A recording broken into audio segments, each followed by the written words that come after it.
So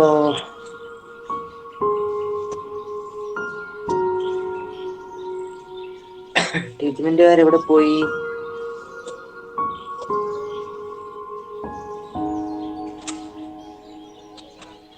okay,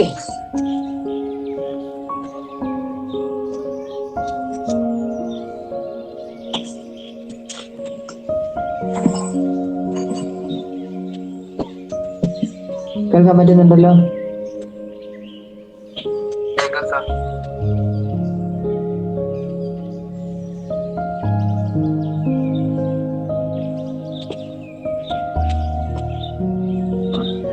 അപ്പോ നമ്മള്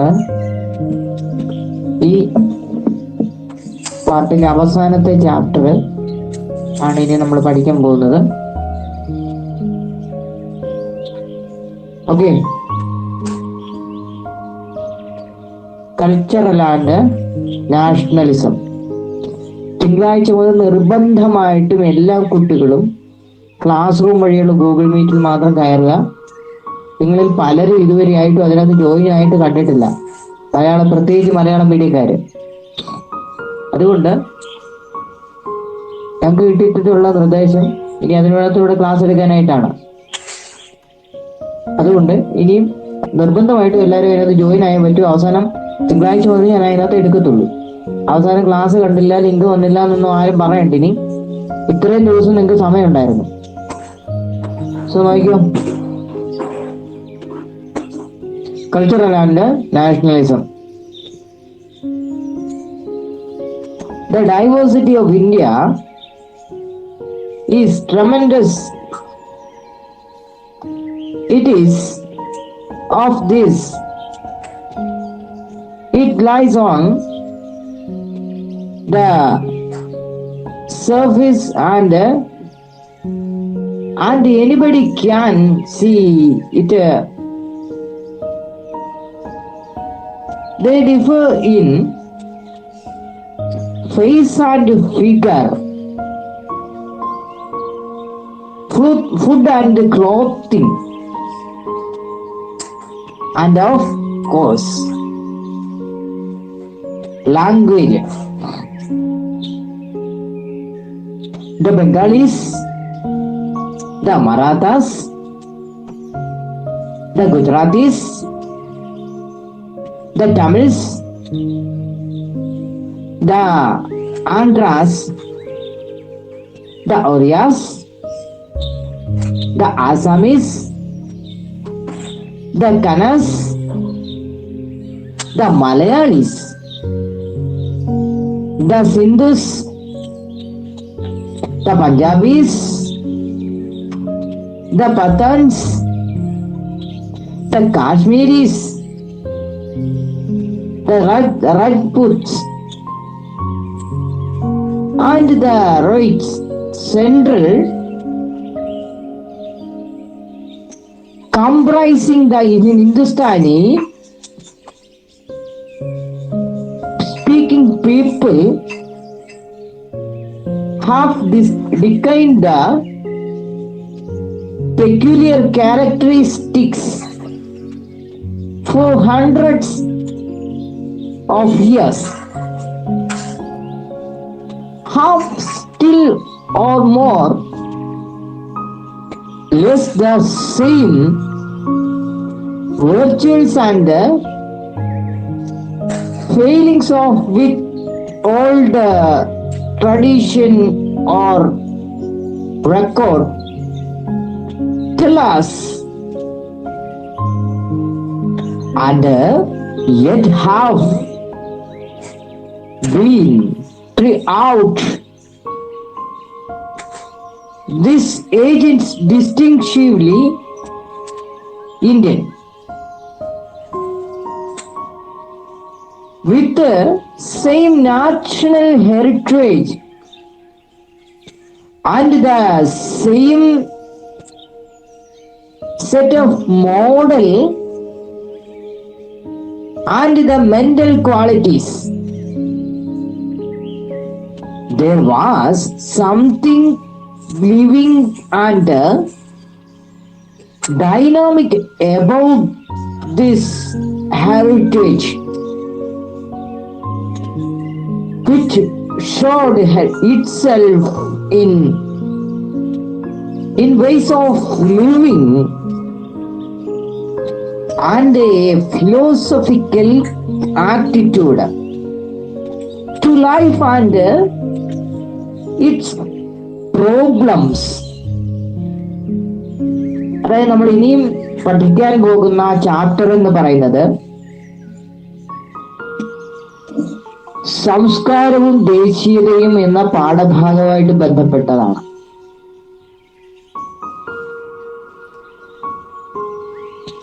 ഇന്ത്യയുടെ നാനാത്വം എന്ന് പറയുന്നത് ഇത് വളരെ വലുതാണ്. ഇന്ത്യയുടെ നാനാത്വം നിങ്ങൾ കേട്ടിട്ടുണ്ടാവും, നാനാത്വത്തിൽ ഏകത്വം എന്നൊക്കെ. അപ്പോൾ അത് വളരെ സമ്പന്നമായിട്ടുള്ള ഒന്നാണ്. അത് പ്രത്യക്ഷമായ ഒന്നാണ്, വളരെ വലുതാണ്. അത് പ്രത്യക്ഷമായ ഒന്നാണ്. അത് മുകളിലേക്ക് കാണപ്പെടാം, ഉപരിതലത്തിൽ പൊന്തി നിൽക്കുന്നു. അത് ആർക്കും കാണാൻ വിരോധമില്ല, ആർക്കും കാണാം. നമുക്ക് കാണാനായിട്ട് കാണാൻ വിരോധമില്ല. പക്ഷേ അവരുടെ മുഖത്തിലും അവരുടെ ആകൃതിയിലും അവരുടെ ഭക്ഷണ രീതിയിലും അവരുടെ വസ്ത്രധാരണത്തിലും ഒക്കെ തന്നെ അവർ വ്യത്യസ്തരാണ്. വളരെ വ്യത്യസ്തമായിട്ടുള്ള തലങ്ങളിലാണ് അവർ ജീവിക്കുന്നത്. നമ്മൾ ഇന്നും അങ്ങനെയാണ്. പഞ്ചാബി, മലയാളി, ഒറിയ എന്നിങ്ങനെ പല ഭാഷകൾ ഉൾപ്പെടുന്ന ആണ്. നമ്മളുടെ മലയാളികളുടെ പ്രധാനപ്പെട്ട ഭക്ഷണം എന്ന് പറയുന്ന അരിയാഹാരം അഥവാ ചോറാണെങ്കിൽ പഞ്ചാബികളുടെ ഗോതമ്പ് കൊണ്ടുള്ള ആഹാരമാണ്. ഇത്തരത്തിൽ വളരെ വൈവിധ്യം നിറഞ്ഞ ഭക്ഷണ രീതിയിലും അതേപോലെ തന്നെ വസ്ത്രധാരണത്തിലും ആകൃതിയിലും മുഖത്തിലും ഭാഷയിലും ഒക്കെ തന്നെ വളരെ വൈവിധ്യം നിറഞ്ഞ ാണ് ഇന്ത്യയിലെ ജനങ്ങൾ. ഭാഷ, ആ ഭാഷയുടെ കാര്യം നമുക്ക് പറയേണ്ട കാര്യമില്ല, നിങ്ങൾക്കറിയാം ഭാഷകള് അല്ലേ. മലയാളം സംസാരിക്കുന്നവരുണ്ട്, തമിഴ് സംസാരിക്കുന്നവരുണ്ട്, തെലുങ്ക് സംസാരിക്കുന്നവരുണ്ട്, ഒഡിയ സംസാരിക്കുന്നവരുണ്ട്, ബംഗാളി സംസാരിക്കുന്നവരുണ്ട്, ആസാമി സംസാരിക്കുന്നവരുണ്ട്, പഞ്ചാബി സംസാരിക്കുന്നവരുണ്ട്, കാശ്മീരി സംസാരിക്കുന്നവരുണ്ട്, കൊങ്ങിണി സംസാരിക്കുന്നുണ്ട്, കന്നഡ സംസാരിക്കുന്നുണ്ട്.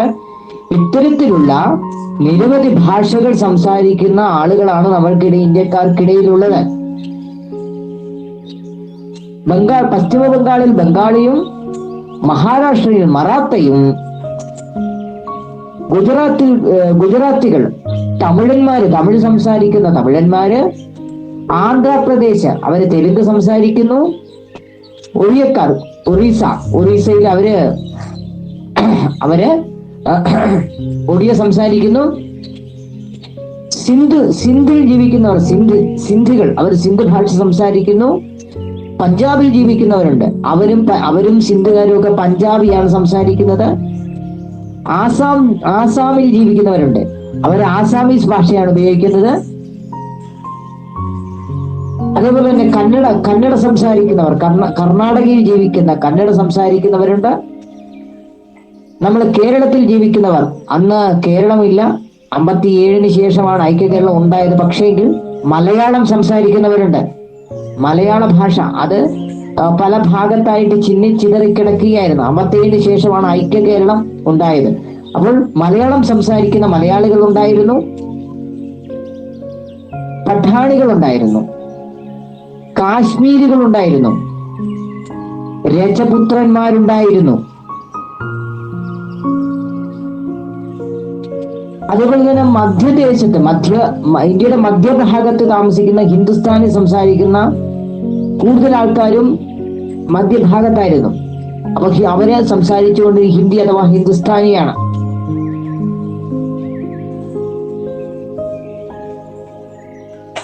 അപ്പോൾ അനേക നൂറ്റാണ്ടുകളായിട്ട് ഇവർ ഇന്ത്യയിൽ ജീവിക്കുന്നവരാണ്. ഈ ഭാഷക്കാരൊക്കെ തന്നെ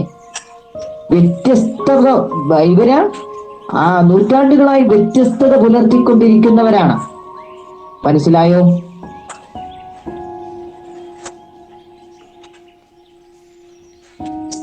നിങ്ങൾ മനസ്സിലാക്കണം, സ്വാതന്ത്ര്യം ലഭിച്ചെങ്കിൽ പോലും ഇന്നും അവരിലുള്ള അവരുടെ ആ മെറിറ്റ്സും ഡീമെറിറ്റ്സും അഥവാ ഗുണങ്ങളും ദോഷങ്ങളും ഇന്നും അങ്ങനെയൊക്കെ തന്നെ നിലനിൽക്കുന്നുണ്ട്.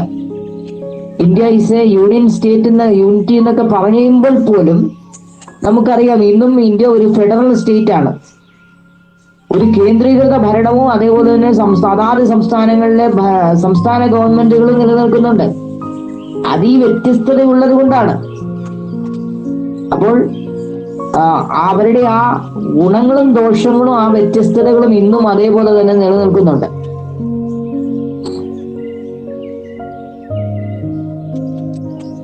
പക്ഷേ ഈ വ്യത്യസ്തതകൾ ഉണ്ടെങ്കിൽ പോലും വളരെ കാലങ്ങളായി അവരുടെ ആ ദേശീയമായ പൈതൃകം, നാഷണൽ ഹെറിറ്റേജ്, അവര് മാനസികവും അതുപോലെ ധർമ്മവും, മെന്റൽ ആൻഡ് മൊറാലിറ്റി, ഈ ധർമ്മവും ഇതെല്ലാം ഒരേപോലെയുള്ള അവരുടെ ആ മാനസിക മായിട്ടും ധാർമ്മികമായിട്ടുമുള്ള ധർമ്മങ്ങൾ അവർ ഇന്നും നിലനിർത്തി പോരുന്നുണ്ട്. അപ്പോൾ അങ്ങനെ അവർ ആ ഒരു ദേശീയതയ്ക്ക് കീഴിൽ വന്നപ്പോൾ അവരെ ഭാരതീയർ എന്ന് പൊതുവെ വിശേഷിപ്പിക്കാം നമുക്ക്.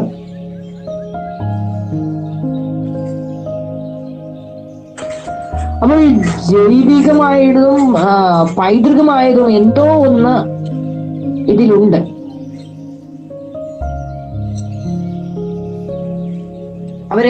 അവരുടെ ജീവിതത്തെയും അതുപോലെ തന്നെ ജീവിതഗതിയെയും ഒക്കെ തന്നെ ജീവിത രീതികള് എല്ലാം ഇതിനകത്ത് ഉൾപ്പെട്ടിട്ടുണ്ട്.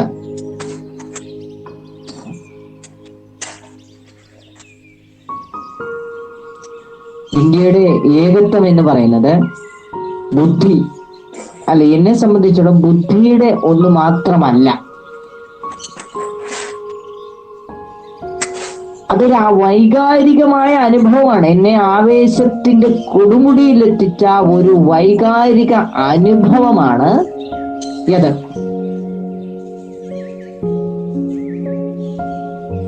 അത് യാതൊരു തരത്തിലുള്ള കീഴടക്കലിനും, അത് ദേശീയമായിട്ടുള്ള വിഭജനമായിക്കോട്ടെ മറ്റു വിഭജനങ്ങളായിക്കോട്ടെ, ഇതിനൊന്നും അതിനെ കീഴടക്കാൻ സാധിക്കുകയില്ല. ആ ഏകത്വം എന്ന് പറയുന്നത് അത്രയും വലുതാണ്, അത്രയും ശക്തമാണ്, ബലിഷ്ഠമാണ് ആ ഏകത്വം എന്ന് പറയുന്നത്. നമ്മളുടെ മുൻ പ്രധാനമന്ത്രിയായിട്ടുള്ള പണ്ഡിറ്റ് ജവഹർലാൽ നെഹ്റുവിന്റെ വാക്കുകളാണിത്. ഇന്ത്യക്ക് വേണ്ടി സ്വാതന്ത്ര്യാനന്തര ഇന്ത്യ എന്ന പാഠഭാഗം നിങ്ങൾ പഠിക്കുമ്പോൾ നിങ്ങൾക്കറിയാം, നിങ്ങൾ പഠിക്കും, ജവഹർലാൽ നെഹ്റു ഇന്ത്യക്ക് വേണ്ടി ചെയ്ത ആ കാര്യങ്ങളൊക്കെ തന്നെ നമ്മൾ പഠിക്കും. അതുപോലെ സംഭാവനകൾ നൽകിയിട്ടുള്ള ഒരു സ്വാതന്ത്ര്യ സമര സേനാനിയും അതിനെ തുടർന്ന് പിൽക്കാല നമ്മളുടെ പ്രഥമ പ്രധാനമന്ത്രിയൊക്കെ ആയിട്ടുള്ള ജവഹർലാൽ നെഹ്റു പറഞ്ഞിട്ടുള്ള വാക്കുകളാണ് നിങ്ങൾ ഇവിടെ കേട്ടത്. Unity of India was no longer merely an intellectual conception for me. It was an emotional experience that overpowered me. That essential unity had been so powerful that no political divisions, no disaster of catastrophe had been able to overcome it. That Jawaharlal Nehru, the discovery of India, അതായത് ഇന്ത്യയെ കണ്ടെത്തൽ എന്ന പുസ്തകത്തിൽ നിന്നും എടുത്തിട്ടുള്ള ചില വാചകങ്ങളാണ് ഇവിടെ പറഞ്ഞത്. Jawaharlal Nehru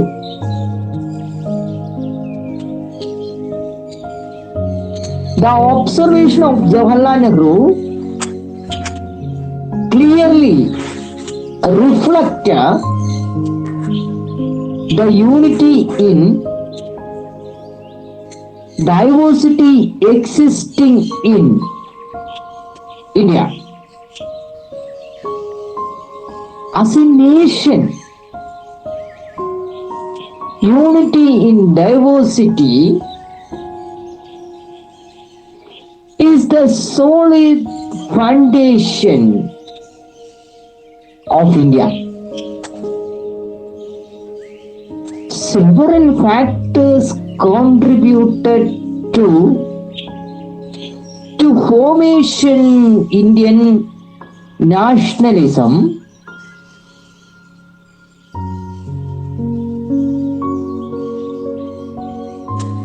Nationalism is the sense of the unity that exists among the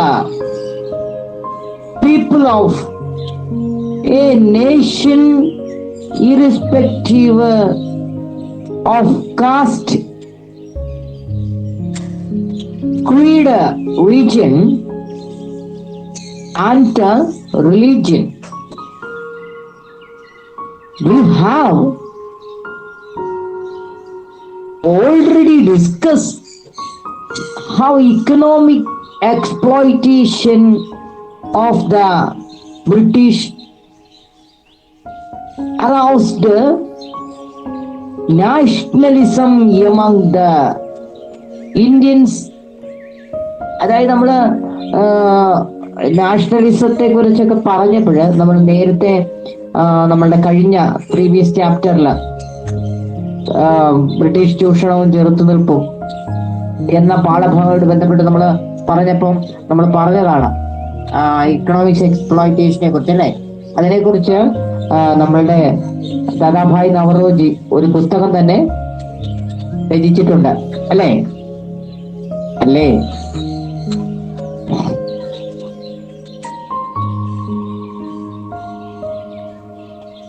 അല്ലേ പിള്ളേരെ?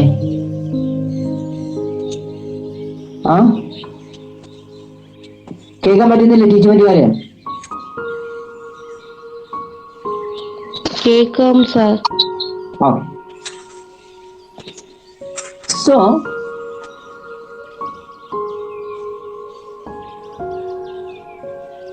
അപ്പോൾ നമ്മൾ നാഷണലിസം, എക്കണോമിക് എക്സ്പ്ലോയിറ്റേഷൻ എന്താണെന്ന് അവിടെ പഠിച്ചിട്ടുണ്ട്. ആരാണ് ഡ്രെയിൻ തിയറി എന്ന ടെക്സ്റ്റ് ബുക്ക് എഴുതിയത്? ആ ഒരു ഐഡിയോളജിയുടെ ഐഡിയോളജി ഫോം ചെയ്ത ആരാണ്? ഡ്രെയിൻ തിയറി, ചോർച്ച സിദ്ധാന്തം. ആരാണ്? ദാദാഭായ് നവറോജിയാണ്. പുസ്തകം വായന കുറവാണ് എല്ലാവർക്കും അല്ലേ? സാരമില്ല, ഇനി എല്ലാരെ കൊണ്ട് വായിപ്പിക്കാം.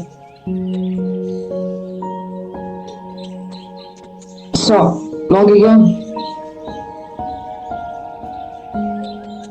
അപ്പൊ ഇവിടെ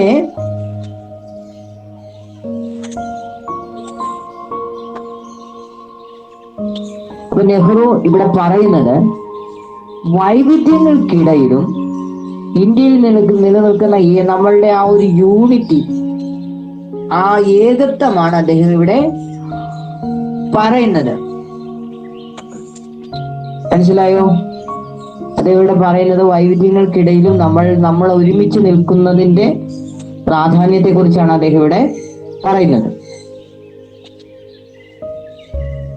അപ്പോൾ ഈ ഏകത്വമാണ് ഇന്ത്യയുടെ ദേശീയ ഐക്യത്തിന്റെ ബേസ് എന്ന് പറയുന്നത്, അടിസ്ഥാനം എന്ന് പറയുന്നത് ഈ ഏകത്വമാണ്.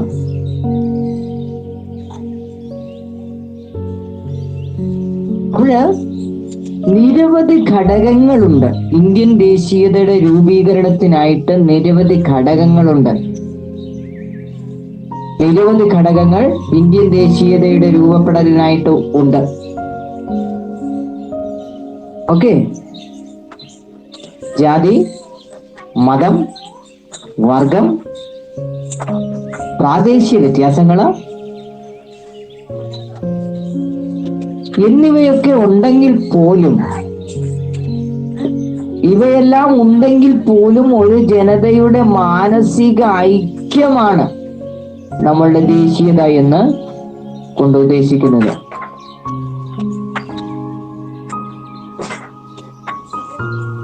ഒരു വൈദേശിക ഭരണം, ഒരു വിദേശ ഭരണം എങ്ങനെയാണ് നമ്മളുടെ രാജ്യത്തെ ജനതയെ ചൂഷണം ചെയ്യുന്നത്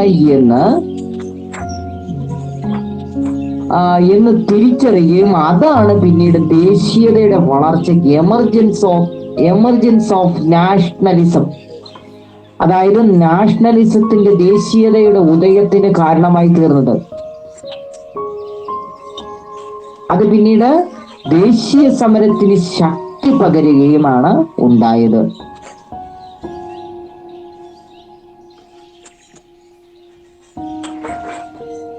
നമ്മൾ കഴിഞ്ഞ പാഠഭാഗത്തിൽ ബ്രിട്ടീഷുകാർ നമ്മളെ എങ്ങനെയാണ് സാമ്പത്തികമായിട്ട് ചൂഷണം ചെയ്തത്, എങ്ങനെ അവർ നമ്മളെ സാമ്പത്തിക ചൂഷണം നടത്തി എന്നത് ആണ് നമ്മൾ കഴിഞ്ഞ അധ്യായത്തിലൂടെ കടന്നുപോയപ്പോൾ പഠിച്ചത്. മനസ്സിലായോ?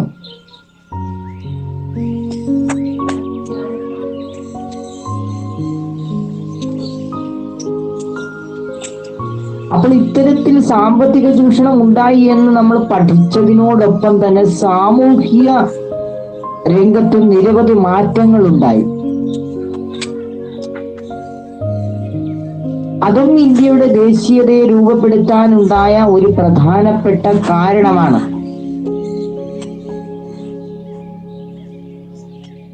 നമ്മൾ അതുകൊണ്ട് തന്നെ ഈ അധ്യായത്തിലൂടെ ചർച്ച ചെയ്യുന്നത് അതുപോലെയുള്ള സാമൂഹിക മേഖലകളിലൊക്കെ തന്നെ വന്ന മാറ്റങ്ങളും അത് എങ്ങനെ ദേശീയതയെ ശക്തിപ്പെടുത്തി, അല്ലെ ദേശീയ സമരങ്ങൾക്ക് എങ്ങനെ രൂപം നൽകി എന്നൊക്കെയാണ് നമ്മൾ ഈ ഒരു അധ്യായത്തിലൂടെ പഠനം നടത്തുന്നത്. ഇതൊരു പ്രധാനപ്പെട്ട അധ്യായമാണ്. അതുകൊണ്ട് തന്നെ കഴിഞ്ഞ അധ്യായത്തിന്റെ നോട്ട് നമ്മൾ SS1 ക്ലാസ് ഗൂഗിൾ ക്ലാസ് റൂമിൽ ഇട്ടിട്ടുണ്ട്. അവിടെ നിങ്ങൾക്ക് എഴുതാവുന്നതാണ്. സോ ഇതിന്റെ നോട്ടും എത്രയും പെട്ടെന്ന് കഴിയുമെങ്കിൽ, ഞാൻ സ്കൂളിലുണ്ട്, അവിടെ നെറ്റ് ഉണ്ടെങ്കിൽ കഴിയുമെങ്കിൽ ഇന്ന് തന്നെ എടുത്ത് ഞാൻ പോസ്റ്റ് ചെയ്യും. അല്ലെങ്കിൽ വൈകിട്ട് വന്നിട്ട് ഞാൻ നിങ്ങളുടെ 2 ആളുകളുടെയും പോസ്റ്റ് ചെയ്യാം.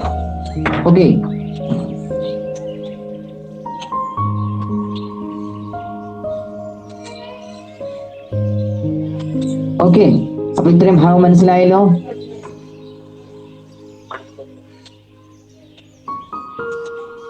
Radical changes in social and cultural spheres help to cherish nationalism among the people.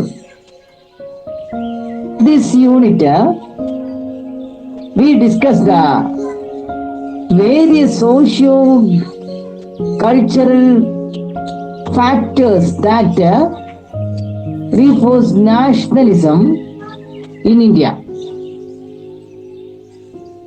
The 19th century, India witnessed 2 types of protest in ideological and cultural spheres.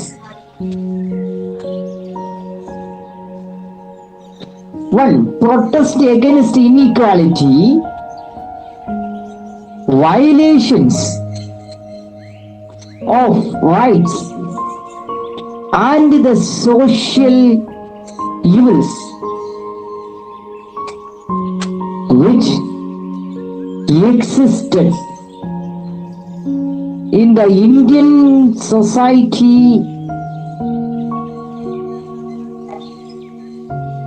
Protest against the economic exploitation of the colonial forces, socio-cultural activities and agitations at various levels positively influenced the social life.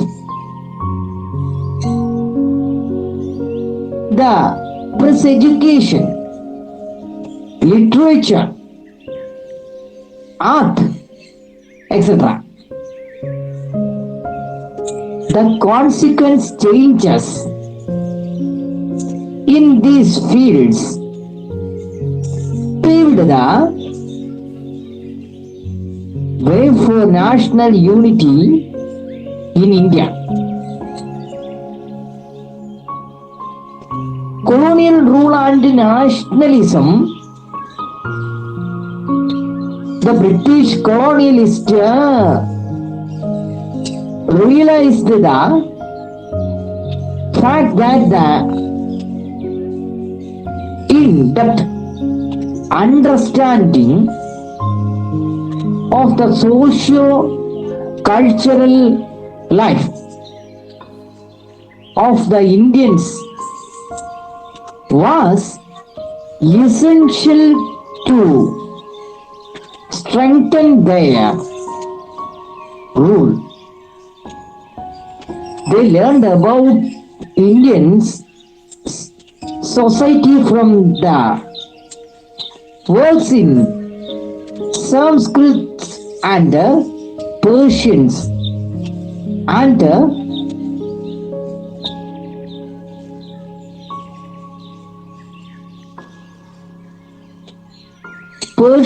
by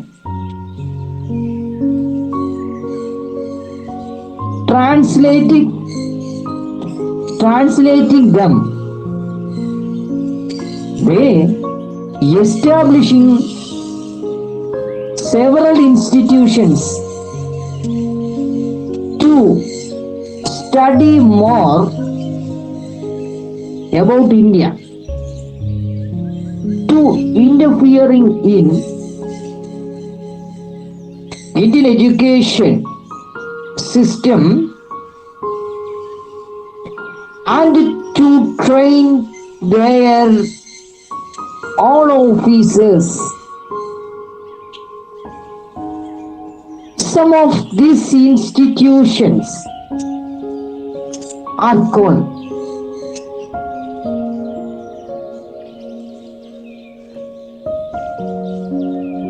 later the British rulers realized that it was not possible to know India well through efforts alone. To ensure commercial growth, the British thinkers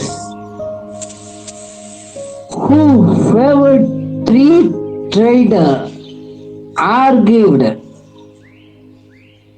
for the strong British interventions in Indian society. But it was not possible to bring about the reforms without popular support. Hence, there started English education to nurture a fraction of Indian society that would support Britain. അതായത്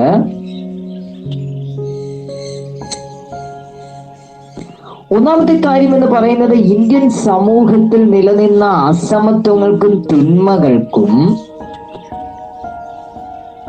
അവകാശ നിഷേധങ്ങൾ ഉണ്ടായിരുന്നു. തിന്മകളുണ്ടായിരുന്നു. എന്നിവയ്ക്കൊക്കെ എതിരായിട്ട്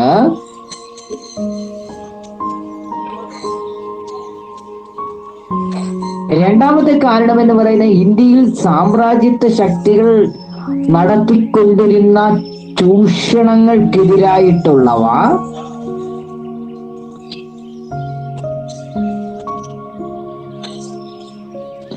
അതേപോലെ തന്നെ Indian ജനതയുടെ സാംസ്കാരികപരവും അതേപോലെ തന്നെ ആശയ തലത്തിലുമുള്ള പ്രതിഷേധങ്ങളും ഇടപെടലുകളും, അതേപോലെ തന്നെ സോഷ്യൽ ലൈഫ് അഥവാ സാമൂഹ്യ ജീവിതം, പ്രസ് അഥവാ പത്രങ്ങള്, വർത്തമാന പത്രങ്ങള്, അതേപോലെ തന്നെ എഡ്യൂക്കേഷൻ അഥവാ വിദ്യാഭ്യാസം, ആർട്ട് ആൻഡ് ലിറ്ററേച്ചർ സാഹിത്യങ്ങളും കലകളും എന്നിവയിലൊക്കെ സ്വാധീനം ചെലുത്തിയിട്ടുണ്ട്. അപ്പോൾ ഈ മേഖലകളിലൊക്കെ ഉണ്ടായ മാറ്റങ്ങള്, ആ മാറ്റങ്ങള് ഇന്ത്യയുടെ ദേശീയ ഐക്യത്തിന് കാരണമായി തീർന്നിട്ടുണ്ട്.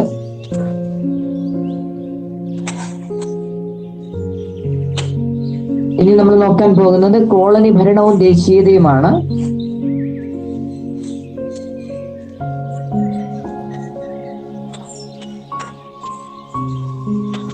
ബ്രിട്ടീഷുകാര് അവര് കരുതിയത് ഇന്ത്യക്കാരെ നന്നായിട്ട് അറിയണം, എങ്കിൽ മാത്രമേ അവരുടെ അവസ്ഥ മനസ്സിലാകൂ. അപ്പോൾ അവരെന്ത് ചെയ്തു? നമ്മളുടെ സംസ്കാരവും മറ്റും ആഴത്തിൽ പഠിച്ചു. അല്ലേ? നിങ്ങൾ നന്നായി പഠിച്ചെങ്കിൽ മാത്രമേ നിങ്ങൾക്ക് പരീക്ഷ എഴുതാൻ കഴിയൂ, ആണല്ലോ. അല്ലാതെ പുസ്തകം തുറക്കാതെ അവസാന നിമിഷം 2-3 പേജ് വായിച്ചിട്ട് പോയി കഴിഞ്ഞാൽ 80 മാർക്കിന്റെ പരീക്ഷ നിങ്ങൾക്ക് എഴുതാൻ പറ്റുമോ? പറ്റില്ല. മറിച്ച് നിങ്ങൾ എന്ത് ചെയ്യണം? ആദ്യ പാഠം മുതൽ, പഠിപ്പിക്കുന്ന സമയം മുതൽ നന്നായി പുസ്തകം വായിച്ച് പോയെങ്കിൽ മാത്രമേ പറ്റൂ. അപ്പോൾ ഇത് ആഴത്തിൽ നിങ്ങൾക്ക് പഠിക്കണം. ആഴത്തിൽ പഠിക്കുമ്പോൾ നിങ്ങൾക്ക് എന്ത് കഴിയും? നിങ്ങൾക്ക് ആ വിഷയത്തെ കുറിച്ചുള്ള സമഗ്രമായ ഒരു വിവരം കിട്ടും. അപ്പോൾ അങ്ങനെ ആഴത്തിലുള്ള പഠനത്തിലൂടെ നിങ്ങൾക്ക് എന്ത് ചെയ്യാം? പരീക്ഷ നന്നായിട്ട് എഴുതാൻ. ഇപ്പൊ സോഷ്യൽ സയൻസ് ആയിക്കോട്ടെ, കെമിസ്ട്രി ആയിക്കോട്ടെ, ഫിസിക്സ് ആയിക്കോട്ടെ, മാത്സ് ആയിക്കോട്ടെ, ഹിന്ദി ആയിക്കോട്ടെ, ഏതും ആയിക്കോട്ടെ, മലയാളം ആയിക്കോട്ടെ, ഏത് വിഷയമായിക്കോട്ടെ, നിങ്ങൾക്ക് അത് നന്നായിട്ട് എഴുതണമെങ്കിൽ ആഴത്തിലുള്ള പഠനം ആവശ്യമാണ്. അതേപോലെ തന്നെ ഇവരെന്ത് ചെയ്തു? നമ്മളെ മനസ്സിലാക്കാനായിട്ട് ആഴത്തിലുള്ള പഠനം നടത്തി.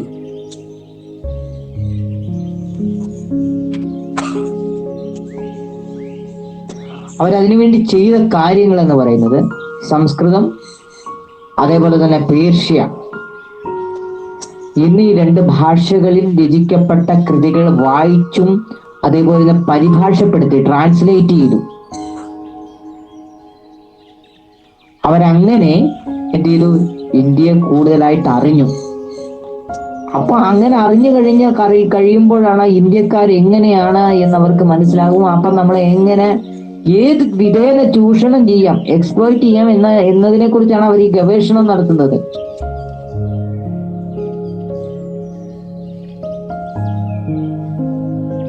അവരെന്ത് ചെയ്തു? ഈ മേഖലകൾ ഇതിനെക്കുറിച്ചൊക്കെ കൂടുതൽ പഠിക്കുന്നതിനും ബ്രിട്ടീഷ് ഉദ്യോഗസ്ഥന്മാർക്ക് പരിശീലനം നൽകുന്നതിനും ഇന്ത്യയുടെ വിദ്യാഭ്യാസ മേഖലകളിൽ ഇടപെടുന്നതിനുമായിട്ട് അവരെന്ത് ചെയ്തു? ചില ഇൻസ്റ്റിറ്റ്യൂഷൻസ് ഫോം ചെയ്തു, ചില സ്ഥാപനങ്ങൾ ഉണ്ടാക്കി. മനസ്സിലായോ? അവ ഏതൊക്കെയാണ് നമുക്കിനി പരിചയപ്പെടാം. അവിടെ 2 കോളംസ് കൊടുത്തേക്കുന്ന കണ്ടോ? അവിടെ ആ ഒന്നാമത്തെ കോളത്തിൽ ഇൻസ്റ്റിറ്റ്യൂഷൻസും 2ാമത്തെ കോളത്തിൽ ഫൗണ്ടേഴ്സുമാണ്. 1ാമത്തെ കോളത്തിൽ സ്ഥാപകരും 2ാമത്തെ കോളത്തിൽ സ്ഥാപനങ്ങളുമാണ്. ആദ്യത്തെ സ്ഥാപനം ഏഷ്യാറ്റിക് സൊസൈറ്റി ഓഫ് ബംഗാളാണ്. അത് സ്ഥാപിച്ചത്, അതിന്റെ ഫൗണ്ടർ വില്യം ജോൺസ് അപ്പൊ first institutions Asiatic society of Bengal, founder William Jones. രണ്ടാമത്തേത് കൽക്കട്ട മദ്രസ, വാറൻ ഹേസ്റ്റിങ്സ്. കണ്ടോ, കൽക്കട്ട മദ്രസ, രണ്ടാമത്തെ വാറൻ ഹേസ്റ്റിങ്സ്. കണ്ടോ. മൂന്നാമത്തേത് ബനാറസ് സംസ്കൃത കോളേജ്, ജൊനാഥ ഡങ്കൻ. കണ്ടോ. അപ്പൊ ഏഷ്യാറ്റിക് സൊസൈറ്റി ഓഫ് ബംഗാള്, രണ്ടാമത്തേത്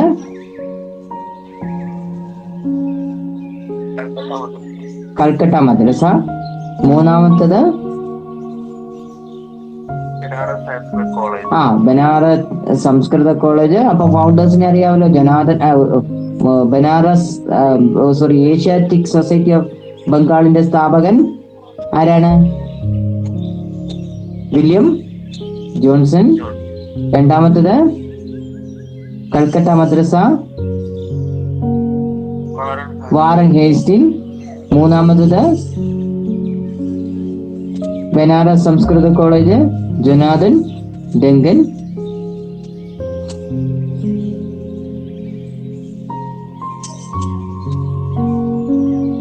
പക്ഷെ ഇത്തരത്തിലുള്ള സ്ഥാപനങ്ങൾ ആരംഭിച്ചതോടുകൂടിയും ഇത്തരത്തിലുള്ള ഗവേഷണങ്ങളൊക്കെ നടത്തിയെങ്കിലും ഇന്ത്യയെ അവർക്ക് പൂർണ്ണമായിട്ടും മനസ്സിലാക്കാൻ കഴിയില്ല എന്നവരെ മനസ്സിലാക്കി.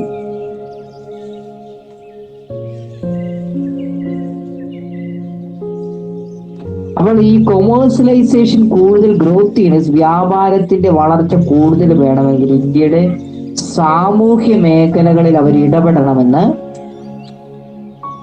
സ്വതന്ത്ര വ്യാപാരത്തിനായിട്ട് വാദിക്കുന്ന ചിന്തകന്മാര് ആവശ്യപ്പെട്ടു.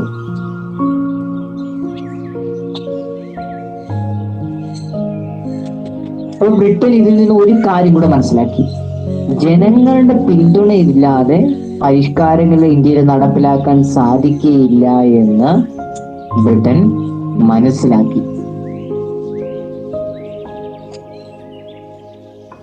അപ്പോൾ ഇവിടെയാണ് അവർ ഡിവൈഡ് ആൻഡ് റൂൾ, ഭിന്നിപ്പിച്ച് ഭരിക്കുക എന്നൊരു തന്ത്രം പ്രയോഗിക്കാൻ ആരംഭിക്കുന്നത്. അവരുടെ ഈ നയം നടപ്പിലാക്കുന്നതിന് വേണ്ടി, അവർക്ക് കൂടുതൽ ഇന്ത്യയെ അറിയുന്നതിന് വേണ്ടി എന്ത് ചെയ്തു? അവർ ഇന്ത്യയിലെ ഒരു വിഭാഗം ജനങ്ങളുടെ പിന്തുണ നേടാനായിട്ട് ഉള്ള ശ്രമങ്ങൾ ആരംഭിച്ചു. മകളെ നിങ്ങൾ ശ്രദ്ധിക്കുക, അതിനുവേണ്ടി അവര് ഏറ്റവും കൂടുതൽ കണ്ടെത്തിയ ഏറ്റവും ഫലപ്രദമായ ഒരു മാർഗം എന്ന് പറയുന്നത് ഇന്ത്യക്കാർക്ക് ഇംഗ്ലീഷ് വിദ്യാഭ്യാസം നൽകുക.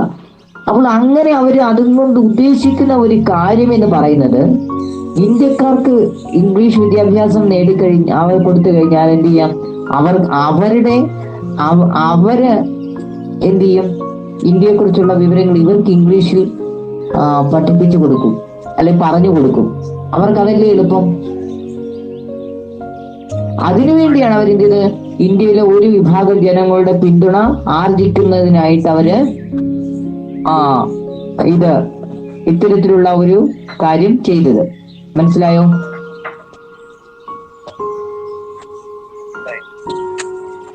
അവിടെ ഏഷ്യാറ്റിക് സൊസൈറ്റി ഓഫ് ബംഗാളിന്റെ ഒരു ചിത്രവും കൊടുത്തിട്ടുണ്ട്, കേട്ടോ. The picture of Asiatic society of India.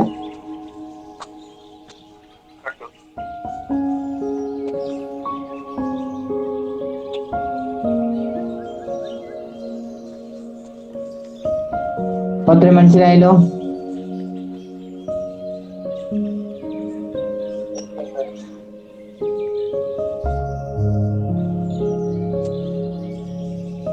Illustrating of our aim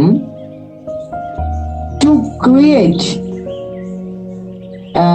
create a class of persons, Indians in blood and color, but English in taste, in opinions, in morals and in interrupt Lord Macaulay. This is the statement made by Lord Macaulay when English education was introduced in India in 1835.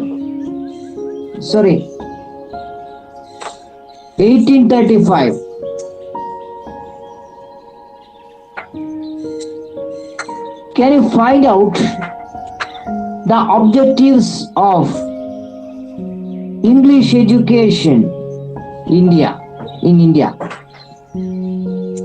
From his statement,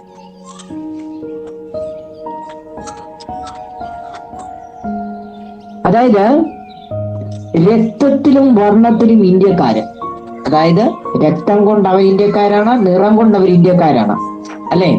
പുതിയതായിട്ട് ഒരു വർഗത്തെ സൃഷ്ടിക്കുന്നു എന്ന് നമ്മളിവിടെ പറഞ്ഞു. അതിൽ രക്തത്തിലും വർണ്ണത്തിലും അവർ ഇന്ത്യക്കാരാണ്. പക്ഷെ അവർക്കുള്ള ആ ഒരു എന്താ പറയാ അഭിരുചി, അതിന് അവർക്കുണ്ടാകുന്ന അഭിപ്രായം, അതുപോലെ അവർക്കുണ്ടാകുന്ന മൊറാലിറ്റി അല്ലെങ്കിൽ ധാർമ്മികത, അതുപോലെ തന്നെ അവരുടെ ഇന്റലക്ച്വൽ ബുദ്ധി,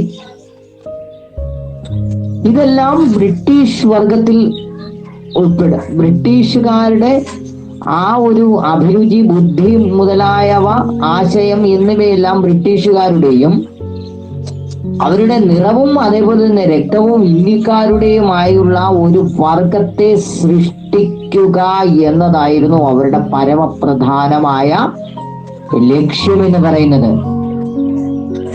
ഓക്കെ, ഇത് പറഞ്ഞത് മെക്കോളെ പ്രഭുവാണ് കേട്ടോ.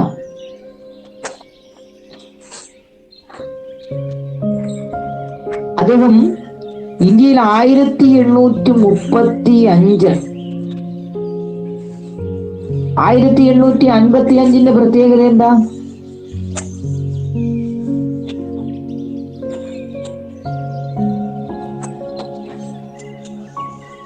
അതാ കഴിഞ്ഞ ചാപ്റ്ററിലായിരുന്നു, അവിടെ ഇട്ടിട്ട് പോയിരുന്നു അല്ലേ?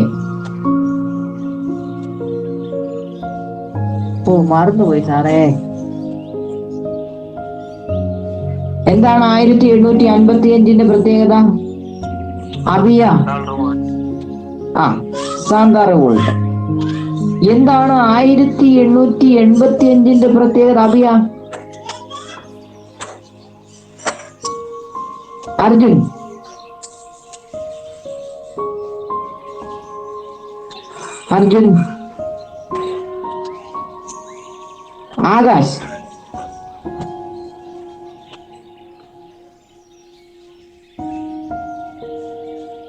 ആകാശ്, ടീച്ച്മെന്റുകാര്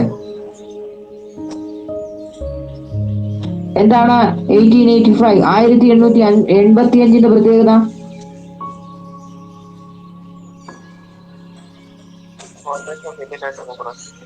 ഫോർമേഷൻ ഓഫ്, അങ്ങനെയാണ് ടീച്ച്മെന്റുകാർ പറഞ്ഞ. 1812 പ്രത്യേകത എന്താ? 1812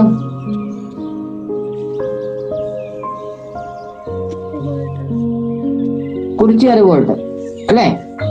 ഓക്കെ, അപ്പോൾ ഇവിടെ 1835 പ്രത്യേകത, ഇന്ത്യയിൽ മെക്കോളെ പ്രഭു ഇംഗ്ലീഷ് വിദ്യാഭ്യാസം ആരംഭിക്കുന്നു.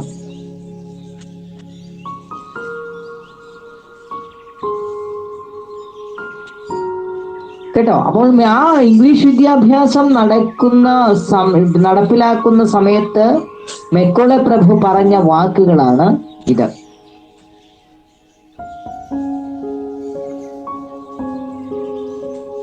അപ്പോൾ ഇതിൽ നിന്നും ഇന്ത്യയിലെ ഇംഗ്ലീഷ് വിദ്യാഭ്യാസം അവർ നടപ്പിലാക്കിയതിന്റെ അവരുടെ ലക്ഷ്യങ്ങൾ എന്തെല്ലാം എന്ന് നിങ്ങൾക്ക് കണ്ടെത്താൻ കഴിയുമോ?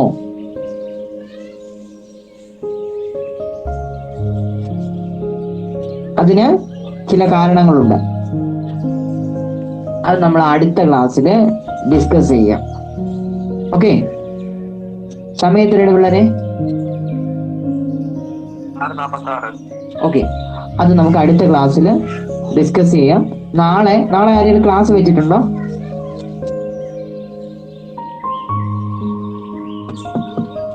നാളെ ശനിയാഴ്ച ആരെങ്കിലും ക്ലാസ് വെച്ചിട്ടുണ്ടോ? അപ്പോൾ ആരും വെക്കുവാണെങ്കിൽ ഞാൻ 7 മണിക്ക്, മഴ ഇല്ലെങ്കിൽ, മഴ ഉണ്ടാവാനുള്ള സാധ്യതയുണ്ട്. നാളെ വേണ്ട, മറ്റന്നാള് ഞായറാഴ്ച ഒരു 4 മണി കേട്ടോ. അപ്പൊ നമുക്ക് വീഡിയോ ഷെയറിംഗ് കൂടെ കാണാം. ഗൂഗിൾ മീറ്റിലായിരിക്കും കേട്ടോ. സാധാ ഗൂഗിൾ മീറ്റ് ആയിരിക്കത്തില്ല, മറ്റേ ഗൂഗിൾ മീറ്റ് ആയിരിക്കും. ഇനിയിപ്പോ ജോയിൻ ചെയ്യാൻ ആരെങ്കിലും ഉണ്ടെങ്കിൽ നിങ്ങളൊന്ന് ജോയിൻ ചെയ്യിപ്പിച്ചേക്കണം പറഞ്ഞ്. സോ അപ്പൊ ടീച്ച്മെന്റിൽ ഒരാൾ നിന്നിട്ട് ബാക്കിയുള്ളവർ വയ്ക്കും. ഇവരെ ഒന്ന് വിടട്ടെ.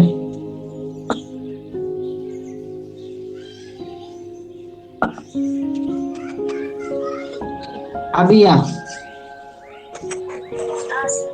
എന്താണ് ഈ ചോദ്യം ചോദിക്കുമ്പോ അൺമ്യൂട്ട് ചെയ്തിരിക്കുന്നേ?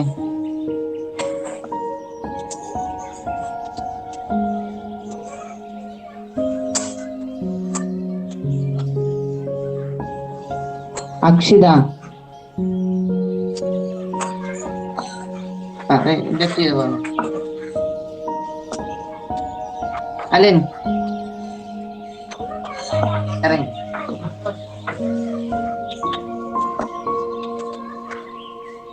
അൻസിലായിസ്, അർജുൻ